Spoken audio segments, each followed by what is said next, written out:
Assalamualaikum warahmatullahi wabarakatuh. Selamat pagi, siang, sore, dan malam untuk teman-teman semua. Terima kasih kepada Mbak Kinkin selaku dosen mata kuliah Metode Penelitian Kualitatif. Perkenalkan, kami dari kelompok 11 yang beranggotakan saya sendiri yaitu Kalisa Agatha Maharani dengan NIM 14 10 62 40 27 dan juga rekan saya Zahira Rahmawati dengan NIM 141062408. Di sini kami ingin memaparkan hasil dari paper bab 1 sampai bab 3 kami yang berjudul Analisis Wacana Kritis Model Tony True tentang variasi bahasa dan juga representasi ideologi gender dalam unggahan Instagram Girl Up Universitas Negeri Jakarta, yaitu pembantu versus pekerja rumah tangga, Why Does the Way We Call Them Matter? Nantinya kami akan memaparkan isi dari paper kami itu antara lain sebagai berikut. Untuk di bab 1 kami akan memaparkan latar belakang, fokus penelitian, tujuan penelitian, dan manfaat dari penelitian kami. Untuk bab 2 kami akan memaparkan mengenai kajian teori yang berisi konsep, review literatur, analisis wacana kritis model Tony True, yang berisi nantinya ada prosesnya dan juga transivitas dan transformasi sintaksis yang memang merupakan dimensi dari variabel kami. Lalu juga terkait dengan teori yang kami gunakan yaitu teori representasi sosial Stuart Hall yang isinya nanti ada pendekatan reflektif atau reflective approach, pendekatan intensional atau intentional approach, dan juga pendekatan konstruksionis atau konstruksionis approach. Lalu kami juga akan memaparkan terkait variasi bahasa, ideologi gender, dan juga variabel penelitian di bab 2. Lalu untuk bab 3-nya sendiri, kami akan memaparkan terkait metode penelitian kami yang berisi paradigma penelitian, pendekatan penelitian, metode penelitian, teknik penarikan informan, dan juga keabsahan data. Serta kami juga akan memaparkan terkait coding, strategi penelitian kami, metode pengumpulan data, dan juga metode analisis data. Untuk bab yang pertama, yaitu terkait pendahuluan, untuk latar belakangnya sendiri, alasan mengapa kami mengambil judul ini, yaitu kami percaya bahwa pada zaman sekarang media sosial itu sudah menjadi ruang utama bagi produksi dan juga pertarungan wacana di era digital. Karena kan sekarang sudah memasuki era digital. Dan di sini Instagram yang menjadi instrumen dari penelitian kami itu menjadi salah satu platform dengan pengguna terbesar di Indonesia. Jadi karena Instagram ini sudah menjadi salah satu platform dengan pengguna terbesar, jadi Instagram itu tidak sekadar berfungsi sebagai media untuk berbagi konten-konten visual saja, tetapi Instagram ini sudah menjadi suatu tempat atau suatu arena di mana terdapat pertarungan dari ideologi-ideologi sosial, termasuk dari ideologi gender yang akan kami bahas. Dan di ideologi gender ini itu sekarang itu sudah diproduksi, direproduksi, dan juga sudah diperebutkan maknanya. Mungkin teman-teman juga tahu bahwa ideologi gender adalah salah satu ideologi atau salah satu hal yang seringkali menjadi diskursus di media sosial, maupun mau di Instagram, Twitter, TikTok, sampai lain-lain. Nah, dalam konteks ini, bahasa itu digunakan dalam unggahan media sosial itu bukan sekedar untuk menjadi alat komunikasi saja. Tetapi di sini bahasa itu menjadi praktik sosial yang secara aktif membentuk bagaimana cara kita memandang suatu realitas gender di masyarakat. Nah, hal ini kami anggap menarik karena dalam lanskap media sosial Indonesia terdapat berbagai kemunculan akun-akun aktivisme digital yang mengangkat isu-isu kesetaraan gender. Nah, biasanya orang-orang ini atau akun-akun ini mengangkat isu kesetaraan gender ini dengan berbagai strategi komunikasi yang khas. Salah satunya yaitu kami meneliti Girl Up UNJ, di mana Girl Up UNJ merupakan suatu komunitas mahasiswa di Universitas Negeri Jakarta yang berafiliasi langsung dengan program Girl Up milik UN Foundation. Dan ini merupakan salah satu di antaranya, yaitu dalam unggahan Instagram mereka yang berjudul Pembantu versus Pekerja Rumah Tangga, Why Does the Way We Call Them Matter? Di mana di sini Girl Up UNJ itu mengangkat persoalan ideologis yang sangat dekat dengan keseharian masyarakat Indonesia, yaitu tentang pertarungan makna antara dua istilah, yaitu pembantu dan juga pekerja rumah tangga, di mana secara linguistis dua hal ini merepresentasikan dua pandangan dunia yang berbeda tentang kerja domestik dan juga posisi perempuan dalam struktur sosial. Dan kami menganggap bahwa hal ini merupakan hal yang menarik untuk dibahas karena ini menjadi salah satu diskursus yang seringkali masih diperbincangkan di masyarakat. Dan di sini pemilihan istilah dalam konteks ini tuh bukan sekedar pilihan katanya aja, tetapi di sini tuh ada kesan lain di mana kata pembantu itu dinilai memberikan kesan bahwa pekerjaan domestik itu cuma kegiatan informal yang sifatnya itu untuk membantu.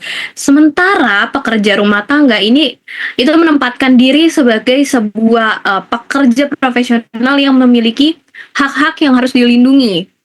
Dan di balik perbedaan pilihan leksikal ini, itu beroperasi ideologi yang jauh lebih dalam daripada itu, yaitu ideologi yang menyangkut bagaimana kerja perempuan itu dinilai dan bagaimana kelas sosial dan gender itu saling bersilangan satu sama lain.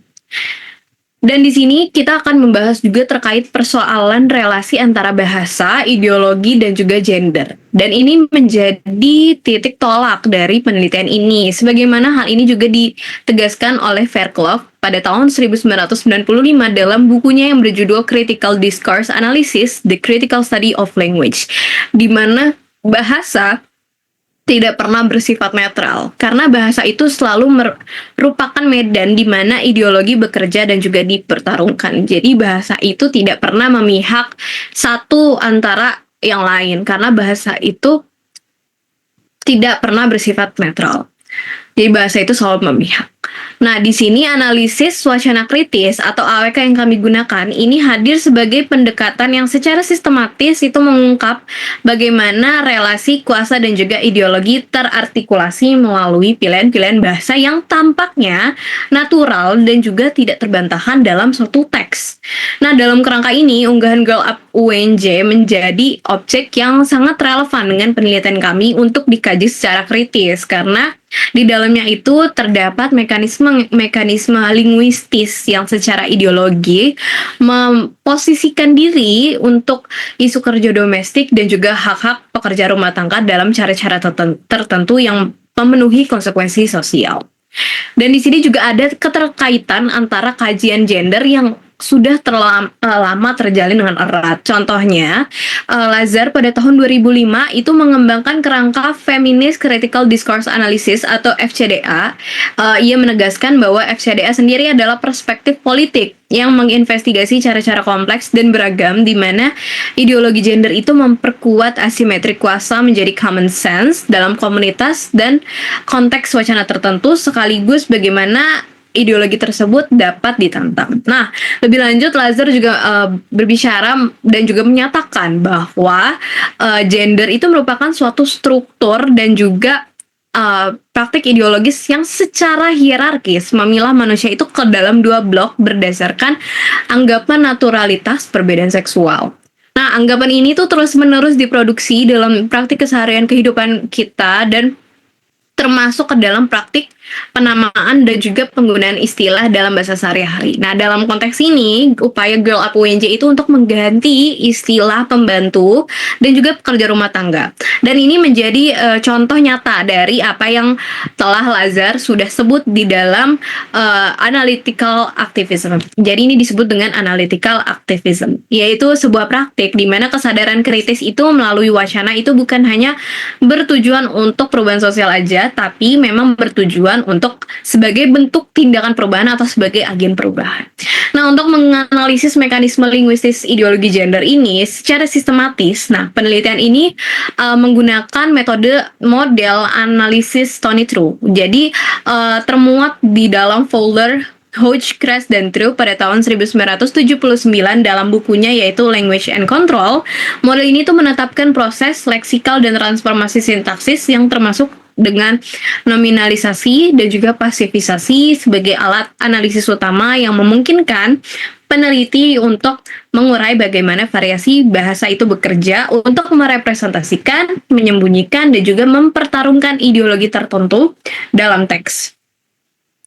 Nah, relevansi ini itu relevan terhadap objek penelitian kami karena di sini pertarungan kata antara pembantu dan pekerja rumah tangga itu adalah contoh langsung dari apa yang sudah Fowler dan teman-temannya sebut sebagai relaksikalisasi, yaitu penggunaan kata alternatif untuk menamai ulang realitas sosial dengan tujuan ideologis tertentu. Nah, dari sisi ideologi gender sendiri, Butler pada tahun 1990 dalam Gender Trouble Feminism and the Subversion of Identity berargumen bahwa gender bukanlah sesuatu yang alamiah atau melekat secara biologis, melainkan merupakan konstruksi kultural dan juga diskursif.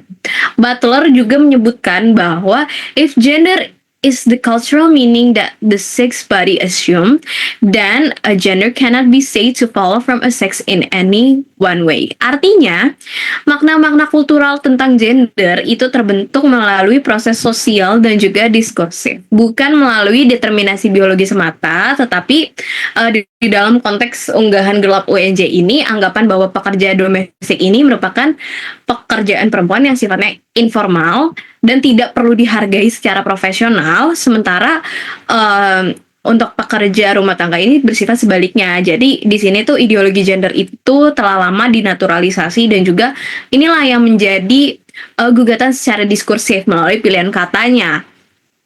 Nah, di sini juga terdapat pertanyaan tentang bagaimana ideologi gender direpresentasikan ya melalui sistem bahasa dan juga kemudian membawa penelitian ini pada kerangka teori representasi Stuart Hall.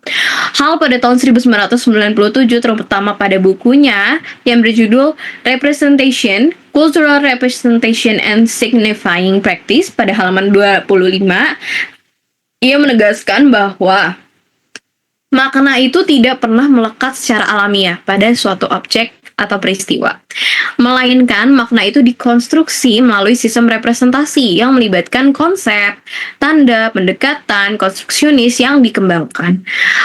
Hal juga menyebutkan bahwa neither things in themselves nor for the individual user of language can fix meaning in language. Things don't mean, we construct meaning using representational systems, concept, and science. Artinya, perdebatan antara pembantu dan pekerja rumah tangga bukan sekedar pendekatan terminologi saja, tapi merupakan pertarungan makna yang sesungguhnya, di mana dua sistem representasi yang berbeda saling bersaing untuk menetapkan cara pandang kerja domestik, martabat perempuan, dan juga keadilan sosial. Nah, dengan demikian, penelitian ini tuh berada pada persilangan antara analisis linguistis, kritis, kajian representasi kultural, dan juga kajian gender feminis. Nah, kajian-kajian sebelumnya tentang wacana gender di media sosial Indonesia itu sebelumnya masih bertumpu pada pendekatan konten atau framing dan masih belum banyak yang membahas atau secara khusus memang menerapkan model Tony True buat menganalisis mekanisme linguistis mereka. Tapi kita pakai metode model Tony True untuk menganalisisnya. Nah, sementara itu, pada tahun 2005, Lazar juga menyebutkan bahwa FCDA itu membutuhkan analisis-analisis lokal yang kontekstualisasi, namun tetap peka terhadap proses-proses sosial dan juga diskursif yang lebih luas. Nah, penelitian ini tuh hadir untuk mengisi celah tersebut dengan menganalisis secara cermat bagaimana variasi bahasa dalam unggahan Instagram Grow Up UNJ, pembantu versus pekerja rumah tangga, bekerja untuk merepresentasikan ideologi gender. Nah, melalui kerangka model Tony True ini, Fowler et al. Pada tahun 1979 sebagai alat analisis linguistis dan teori representasi Stuart Hall sebagai kerangka analisis kultural. Lalu untuk bagian 1.2 mengenai fokus penelitian, ada pula beberapa fokus penelitian kami. Yang pertama yaitu kami akan memfokuskan bagaimana pilihan leksikal dan juga struktur sintaksis digunakan untuk membangun makna dalam unggahan Instagram Girl Up Universitas Negeri Jakarta tentang pembantu versus pekerja rumah tangga. Lalu yang kedua yaitu kami juga akan menganalisis terkait bagaimana pilihan bahasa tersebut itu merepresentasikan ideologi gender. Menurut analisis wacana kritis Tony True. Dan yang terakhir yaitu bagaimana perempuan itu direpresentasikan secara sosial dalam unggahan tersebut melalui perspektif Stuart Hall. Nah, untuk bagian 1.3 terkait tujuan penelitian, adapun beberapa tujuan mengapa kami memilih untuk menganalisis postingan Instagram Girl Up UNJ terkait pembantu versus pekerja rumah tangga. Di sini kami ingin mencari tahu dari fokus penelitian kami ini. Penelitian kami ini bertujuan untuk mendeskripsikan variasi bahasa dalam unggahan Instagram Girl Up Universitas Negeri Jakarta yang mengangkat isu pembantu versus pekerja rumah tangga pada dimensi proses leksikal, transivitas, dan transformasi sintaksis berdasarkan model Tony True. Lalu yang kedua yaitu kami ingin menganalisis representasi ideologi gender melalui pilihan bahasa dalam unggahan tersebut menggunakan model analisis wacana kritis Tony True dalam bukunya yaitu Language and Control. Dan yang ketiga, kami ingin mengungkap konstruksi representasi sosial perempuan dalam unggahan tersebut berdasarkan teori representasi Stuart Hall melalui pendekatan reflektif, intensional, dan juga konstruksionis. Dan yang terakhir di bab satu ini yaitu manfaat penelitian. Kami memiliki dua manfaat penelitian yaitu manfaat akademis dan juga manfaat praktis. Untuk manfaat akademis sendiri, kami berharap bahwa penelitian ini itu dapat memberikan kontribusi dalam pengembangan kajian analisis wacana kritis atau AWK, khususnya terkait variasi bahasa dan juga representasi ideologi gender dalam penggunaan istilah pembantu dan pekerja rumah tangga di media sosial. Lalu yang kedua, kami berharap bahwa penelitian ini dapat menjadi referensi bagi penelitian selanjutnya yang berkaitan dengan bahasa, wacana, dan gender khususnya dalam konteks representasi pekerja domestik. Dan untuk manfaat praktis sendiri, kami berharap bahwa penelitian ini dapat membangun atau meningkatkan kesadaran kritis masyarakat terhadap penggunaan istilah yang mengandung bias atau bias atau relasi kuasa dalam wacana di media sosial. Dan kami berharap juga bahwa penelitian ini dapat menjadi bahan pertimbangan bagi pembuat konten dalam menyampaikan pesan yang lebih sensitif, adil, dan tidak bias gender, khususnya dalam merepresentasikan pekerja rumah tangga. Oke, sekarang lanjut untuk bab 2 mengenai kajian teori. Untuk konsepnya itu sendiri, penelitian ini tuh berfokus kepada beberapa konsep utama yang menjadi landasan analisisnya, yaitu yang pertama wacana, yang kedua analisis wacana kritis, yang ketiga media sosial sebagai ruang wacana publik, serta hubungan antara ideologi dan bahasa, di mana wacana tidak hanya dipahami sebagai sekumpulan teks atau ujaran aja, tapi juga sebagai praktik sosial yang merepresentasikan realitas tertentu. Nah, dalam konteks ini, unggahan Instagram Girl Up Universitas Negeri Jakarta itu mengangkat isu pembantu dan pekerja rumah tangga yang dipandang sebagai bentuk wacana yang memuat makna, nilai, serta ideologi tertentu terkait relasi, sosial, dan juga gender. Nah, oleh karena itu analisis wacana kritis ini digunakan untuk mengkaji bagaimana bahasa dalam unggahan tersebut itu merepresentasikan suatu realitas sosial. Nah, ada juga berbagai perspektif tuh telah mendefinisikan wacana dan juga analisis wacana kritis atau AWK secara beragam. Menurut Fairclough sendiri, wacana itu merupakan praktik sosial yang tidak dapat dipisahkan dari kekuasaan dan juga ideologi. Sementara AWK sendiri itu berfokus pada bagaimana bahasa itu digunakan untuk mempertahankan atau menentang relasi kekuasaan dalam masyarakat. Nah, dalam model yang dikembangkan oleh Tony True sendiri, analisis dilakukan melalui aspek pilihan leksikal, struktur sintaksis, dan transivitas untuk mengungkap ideologi tersembunyi dalam teks. Selain itu, Van Dijk pada tahun 1998 juga menekankan nih bahwa wacana itu juga berkaitan dengan kognisi sosial yang mengaruhi cara individu memahami realitas. Nah, dalam perkembangan media digital sendiri, media sosial seperti Instagram ini telah menjadi ruang yang sangat penting untuk memproduksi dan juga distribusi wacana publik. Nah, media sosial ini memungkinkan suatu individu ataupun kelompok untuk menyampaikan gagasannya, membentuk opini mereka, dan juga bagaimana caranya mereka ini memengaruhi cara pandang masyarakat terhadap isu tertentu, termasuk isu pekerja rumah tangga dan juga kesetaraan gender ini. Nah, penelitian sebelumnya juga menunjukkan bahwa media sosial itu nggak pernah bersifat netral, melainkan menjadi arena pertarungan ideologi, di mana mereka ini berbagi nilai, kepentingan dan juga saling berinteraksi. Dan demikian, unggahan di media sosial ini dapat dianalisis sebagai representasi dan posisi ideologi tertentu yang ingin disampaikan kepada audiens. Nah, dalam konteks ini, istilah pembantu dan juga pekerja rumah tangga dalam unggahan Instagram ini menunjukkan bagaimana posisi sosial, nilai, dan juga identitas suatu pekerja domestik itu direpresentasikan. Nah, penelitian sebelumnya juga menunjukkan nih bahwa bahasa itu seringkali digunakan untuk mempertahankan stereotip, tapi juga menjadi alat untuk menentang dan mengubahnya. Nah, dalam penelitian ini, konsep wacana dan juga analisis wacana kritis ini digunakan sebagai landasan untuk mengkaji bagaimana bahasa dalam unggahan Instagram gelap Universitas Negeri Jakarta merepresentasikan ideologi gender dan relasi sosial.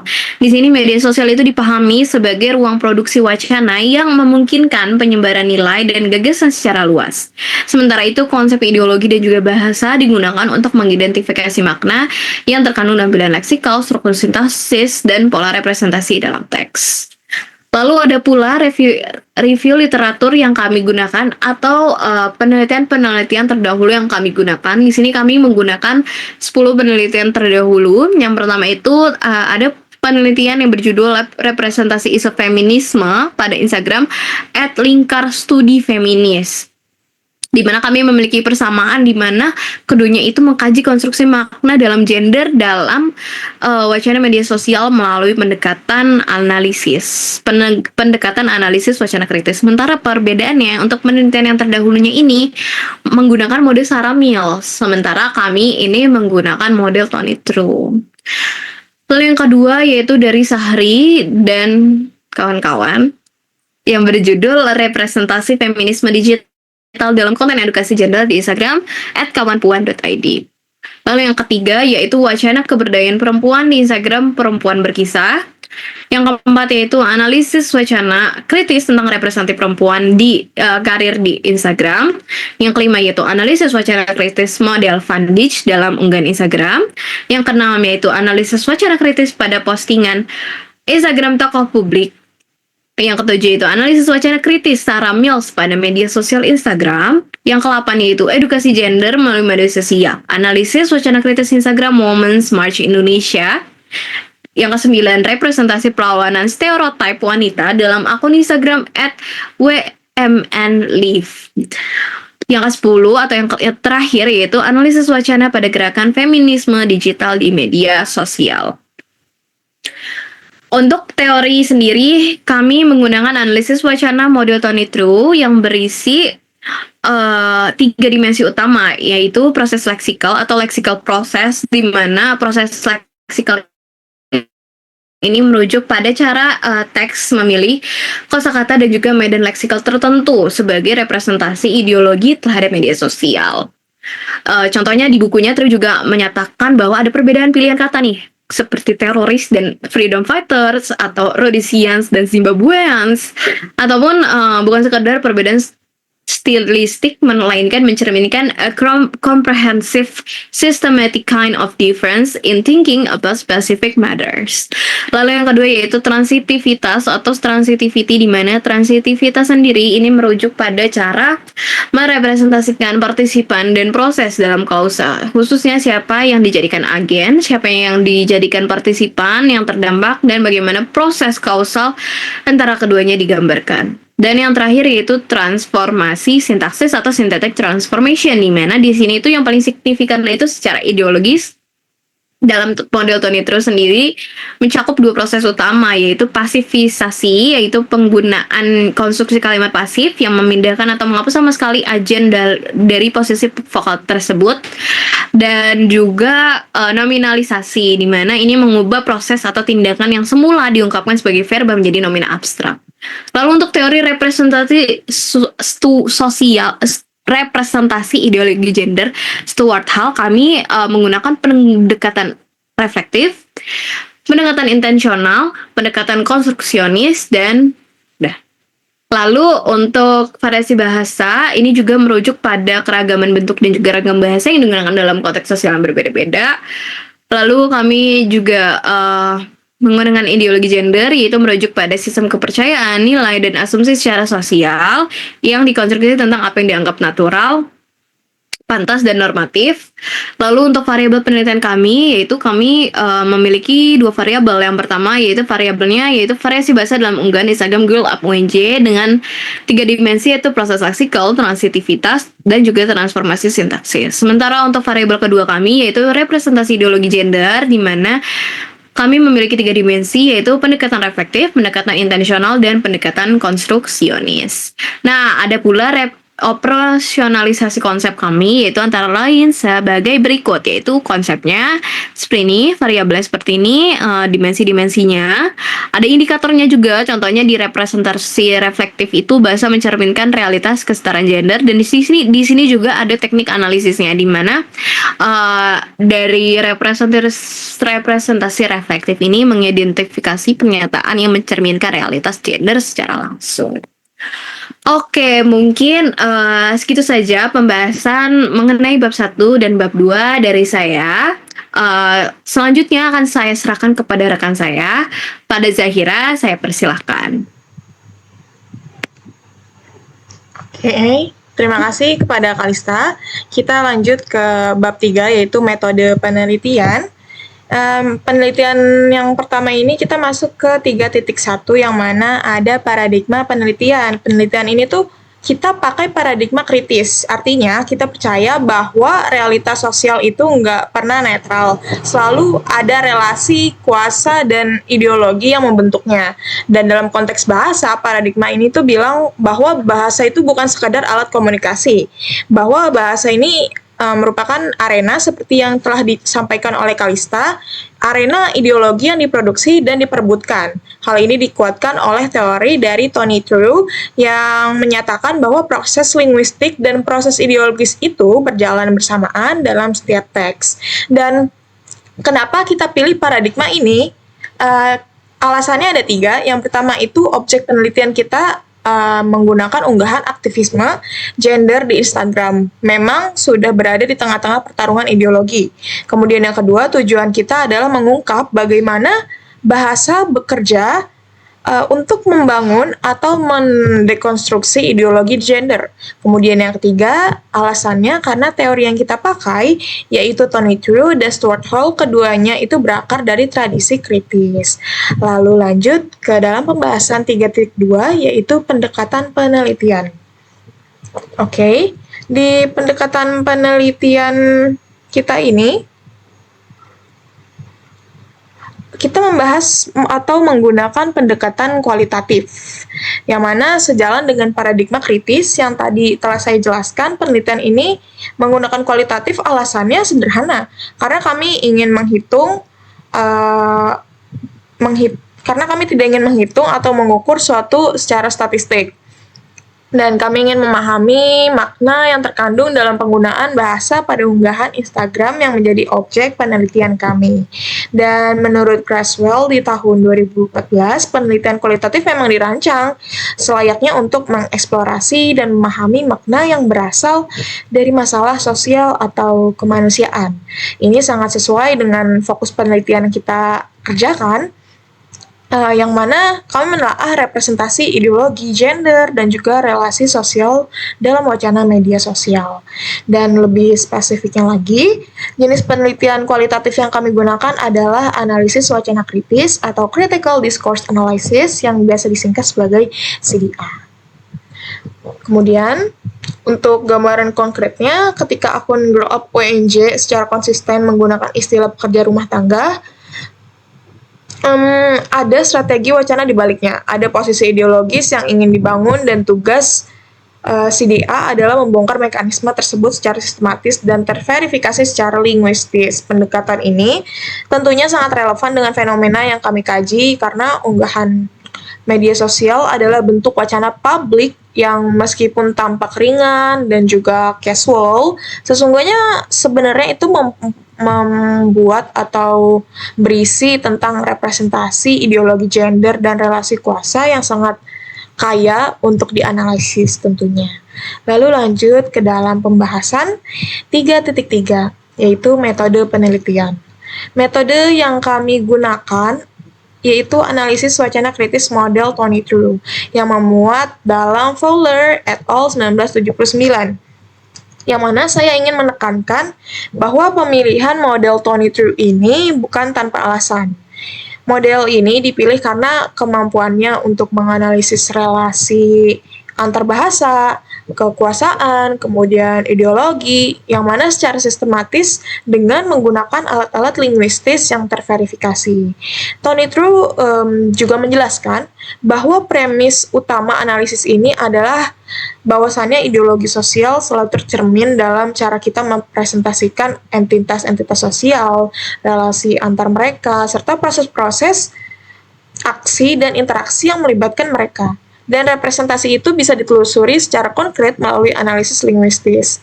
Dan terdapat 3 fokus utama model Tony True yang menjadi panduan analisis kami. Yang pertama ada proses leksikal, yaitu analisis terhadap pilihan kosakata yang bermuatan ideologis, termasuk fenomena releksikalisasi, yaitu yang mana ketika satu konsep atau entitas diganti namanya dengan istilah lain yang membawa makna dan nilai-nilai yang berbeda. Kemudian yang kedua yaitu ada analisis transitivitas, yaitu menelusuri distribusi agen dan partisipan yang terdampak dalam klausa-klausa teks. Biasanya nih siapa yang digambarkan sebagai pelaku aktif dan siapa yang digambarkan sebagai pihak yang pasif atau terdampak. Dan yang terakhir ini ada analisis transformasi sintaksis, yaitu mengidentifikasi konstruksi pasif dan nominalisasi beserta efek ideologisnya. Dan prosedur analisis dalam penelitian kami ini mengikuti 5 tahap yang berurutan. Di antaranya yang pertama ada identifikasi transkripsi, kemudian seluruh teks verbalnya itu dalam bentuk unggahan. Kemudian yang kedua ada analisis proses leksikal. Kemudian yang ketiga ada analisis transitivitas. Yang di keempat ada analisis transformasi sintaksis. Dan yang terakhir, yang kelima, yaitu ada interpretasi representasi ideologi gender berdasarkan 3 pendekatan Stuart Hall, yaitu reflektif, intensional, dan konstruksionis, yang akan saya jelaskan lebih lanjut pada bagian coding. Lalu kita lanjut pada bagian 3.4, yaitu teknik penarikan informan. Teknik penarikan informan ini bisa kita sebut sebagai teknik penarikan sampel, yang mana di sini populasi dalam penelitiannya adalah seluruh unggahan dalam Instagram Grow Up UNJ, dan kita memilih sampel yaitu salah satu unggahan spesifik, yaitu unggahan berjudul pembantu versus pekerja rumah tangga, why does they call we call them matter, yang diunggah pada tanggal 15 dan yang terdiri dari 8 slide content visual verbal yang terintegrasi menjadi satu kesatuan wacana. Kemudian teknik penarikan sampelnya ini itu kita pilih purposive sampling, yang mana pemilihan sampelnya itu secara sengaja dan terencana berdasarkan pertimbangan-pertimbangan yang relevan tentunya dengan tujuan penelitian. Hal ini merupakan terdasar dari teknik-teknik yang lazim dan dibenarkan secara metodologis dalam penelitian wacana kritis. Dan tujuan kami untuk menghasilkan generalisasi statistik melainkan memperoleh kedalaman analisis terhadap teks yang dipilih secara spesifik. Dan di sini ada 4 kriteria yang menjadi dasar pemilihan unggahan ini. Yang pertama, unggahan ini mengandung variasi bahasa yang tentunya paling banyak dan paling eksplisit dibandingkan unggahan-unggahan lainnya di akun yang sama. Dalam satu teks terintegrasi kita bisa menemukan bahasa Indonesia, kemudian bahasa Indonesia dalam semi formal, dan tentunya ada variasi dalam bahasa Inggris yang memberikan data dalam unggahan tersebut. Terdapat data yang sangat terinformasi dan kaya akan untuk analisis leksikal dan sintaksis.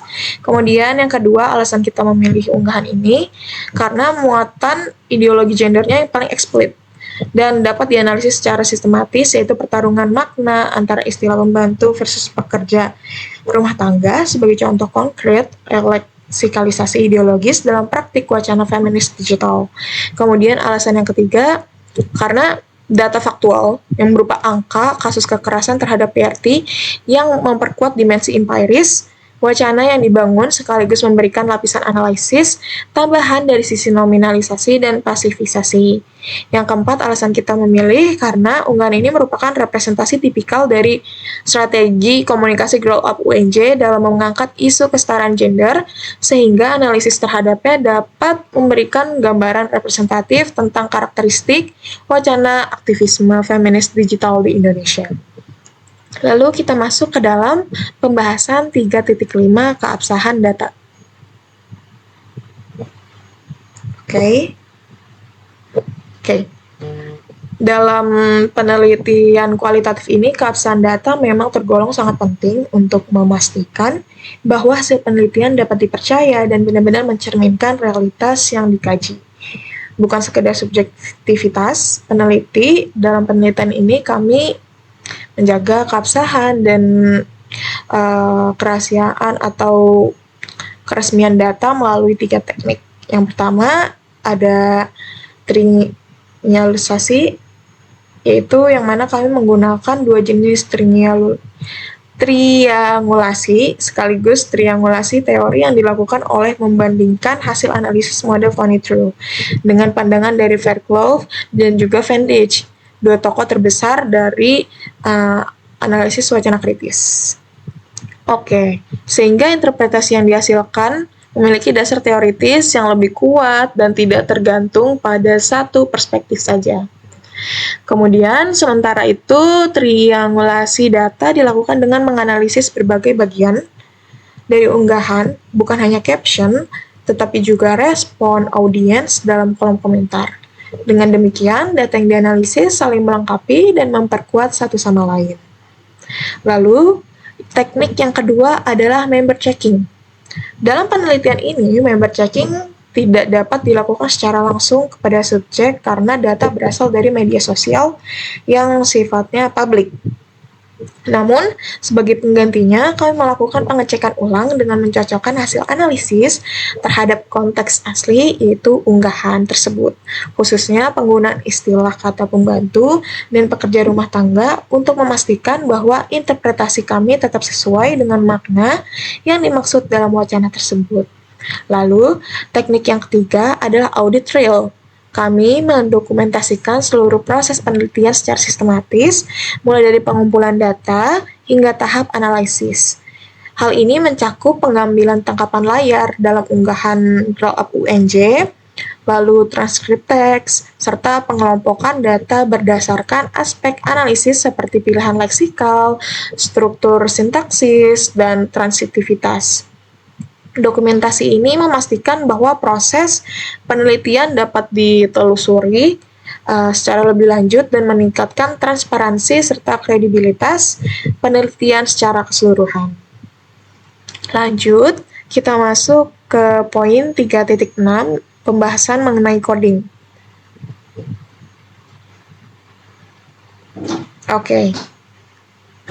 Sekarang kita masuk ke bagian yang menurut saya paling menarik sekaligus paling substantif dari bab ini, yaitu proses coding. Proses coding ini dilakukan dengan mengintegrasikan dua kerangka analisis secara simultan. Yang pertama adalah model dari Tony Drew, tentunya untuk menganalisis linguistis dan untuk menjawab pertanyaan bagaimana sih bahasa bekerja dalam teks. Dan yang kedua, ada teori representasi dari Stuart Hall yang untuk analisis ideologis. Dari sini, untuk menjawab pertanyaan-pertanyaan mengenai makna apa sih yang sedang dibangun melalui cara bahasa tersebut bekerja. Dan sebelum masuk ke dalam contoh-contohnya, saya mau menjelaskan mengenai pendekatan representasi Stuart Hall yang menjadi kunci interpretasi kami. Yang mana pertama itu ada pendekatan reflektif, kemudian pendekatan intensional, dan ada pendekatan konstruksionis. Dan di sini ada contoh coding yang pertama, yaitu dari slide yang ketiga, kalimat dengan kalian sadar gak? Ya, di banyak rumah tangga di Indonesia, istilah pembantu masih sering digunakan. Secara linguistis, ada beberapa hal menarik di sini. Partikel, kolokial dalam kata ga, itu berarti kalimat pembuka membangun solidaritas dan keakraban dengan audiens, sekaligus menempatkan pembaca sebagai pihak yang perlu diajak sadar. Dan frasa dengan kata atau kalimat masih sering digunakan, mengandung nuansa kritik implisit terhadap praktik linguistis yang dianggap bermasalah dan masih persisten. Yang penting, kata pembantu ditempatkan dalam tanda kutip secara tipografis. Ini adalah tanda bahwa kata tersebut sedang dikritisi, bukan sekadar dipakai. Secara representasi, Stuart Hall hal ini merupakan pendekatan konstruksionis, yaitu makna pembantu tidak diterima sebagai sesuatu yang natural, melainkan dikonstruksi sebagai terminologi yang bermasalah yang perlu disadari dan dipersoalkan.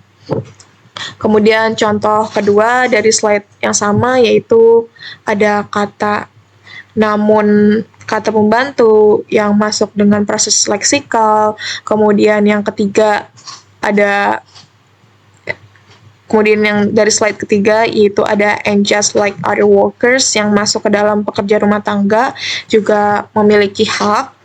Lalu dalam hal tersebut itu representasinya masuk konstruksionis, dan di contoh yang keempat itu ada if their work is essential, itu masuknya dalam transisivitas dan pasifisiasi dalam model si Tony Drew ini, dan representasinya itu konstruksionis. Kemudian dalam contoh yang kelima, yang paling menarik di sini dari sisi linguistik, lebih dari 3.380 kasus kekerasan terhadap PRT tercatat. Ya, di situ contoh klasiknya itu masuk nominalisasi, tindakan kekerasan yang konkret. Lalu representasinya masuk ke dalam reflektif, yang mana data statistik difungsikan sebagai bukti empiris atas realitas yang ada. Lalu contoh yang keenam dari slide 7, data statistik difungsikan sebagai bukti empiris atas realitas yang ada. Oke, mungkin dari contoh coding kita terdapat atau hingga 14 poin, 14 penomoran. Dan dari keseluruhan entry coding yang kami susun, terlihat pola yang konsisten. Teks ini aktif menggunakan relaksibilisasi dan juga pasifisasi dan nominalisasi sebagai strategi wacana untuk membangun ulang identitas PRT dari sosok subordinat menjadi subjek hak yang bermartabat. Oke, lanjut. Mungkin dari coding 14 poin tersebut, kita langsung masuk ke dalam strategi penelitian, yaitu poin 3.7. Oke, strategi penelitian yang kami gunakan adalah analisis teks tunggal mendalam atau in-depth single text analysis. Nah, meskipun data yang kita cari atau kita dapat dalam postingan tersebut terdiri dari 8 slide, keseluruhannya itu merupakan satu kesatuan wacana yang terintegrasi secara tematik dan ideologis. Strategi ini tuh dipilih karena tujuan kami bukan hanya membandingkan banyaknya teks, melainkan menggali kedalaman makna dari satu teks yang dipilih secara spesifik. Yang mana menurut Tony True ini menunjukkan bahwa analisis linguistis terhadap wacana media dapat dilakukan secara mendalam pada satu teks atau serangkaian teks yang terhubung dengan tujuan mengungkap cara-cara spesifik memandang sesuatu yang beroperasi di balik pilihan-pilihan bahasa yang tampak natural. Strategi ini juga selaras dengan orientasi feminis yang mana critical discourse analysis yang dikemukakan oleh Lazar pada tahun 2005 yang mengutamakan analisis lokal di mana terkontekstualisasi namun tetap peka terhadap proses-proses dan juga ideologis yang lebih luas. Kita masuk ke dalam poin 3.8. Oke, di dalam poin 3.8 ini berisi tentang metode pengumpulan data. Dan data dalam penelitian ini dikumpulkan melalui dua metode, yang mana dua metode ini saling melengkapi dan terintegrasi. Oke, metode yang pertama adalah dokumentasi, yang mana kami mengumpulkan tangkapan layar dari seluruh slide yang diunggahan grow up ini untuk menjadi objek penelitian kita. Kemudian kami mentranskripsikannya dalam keseluruhan teks verbal yang terdapat di dalamnya. Baik yang ada di caption, visual yang ada di tiap slide, ataupun langkah-langkah transkripsi ini sangat penting karena memungkinkan untuk kita menganalisis dan juga untuk menganalisis secara lebih detail, teliti terhadap pilihan leksikal, struktur sintaksis, dan juga pola bahasanya. Dan yang kedua, yaitu terdapat metode observasi non-partisipasif, yang mana kami mengamati unggahan beserta respon-respon dari unggahan tersebut, di mana audiens itu terlibat langsung dalam interaksi. Observasi ini mencakup pencatatan atau tanggal-tanggal unggahan dan lain sebagainya. Dan instrumen penelitiannya adalah pedoman analisis yang disusun berdasarkan model Tony True, mencakup kategori pilihan leksikal, struktur sintaksis, dan transitivitas, serta lembar pencatatan untuk mendokumentasikan konteks unggahan dan hasil pengamatan pada penelitian kami. Kemudian, yang di poin terakhir di bab 3 ini, di poin 3.9 ini, yaitu metode analisis data.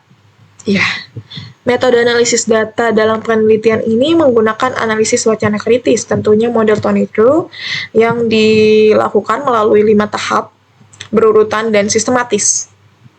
Tahap pertama adalah membaca dan mentranskripsikan tentang teks unggahan secara menyeluruh.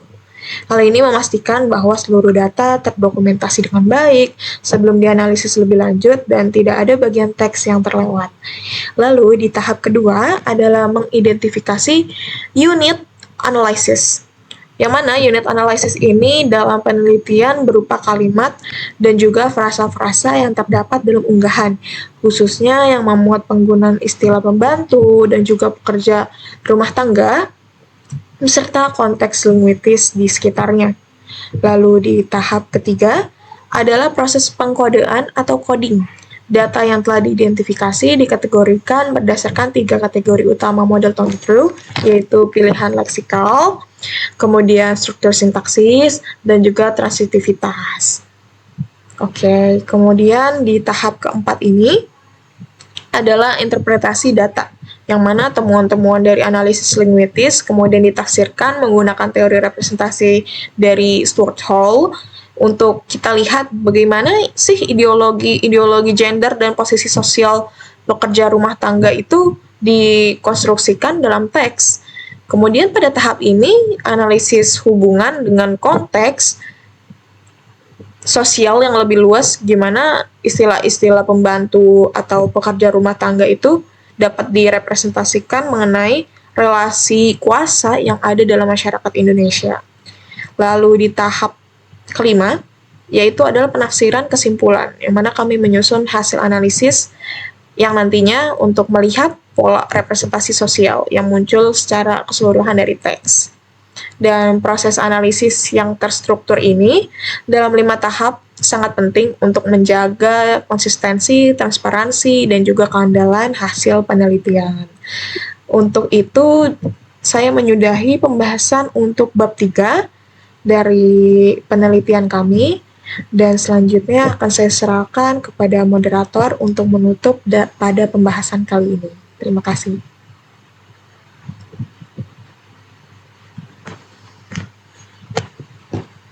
Oke, mungkin sudah dulu pembahasan dan pemaparan mengenai analisis wacana kritis model Tony Trio tentang variasi bahasa dan representasi ideologi gender dalam unggahan Instagram Grow Up Universitas Negeri Jakarta yang postingannya berjudul Pembantu versus Pekerja Rumah Tangga, Why does we call the matter?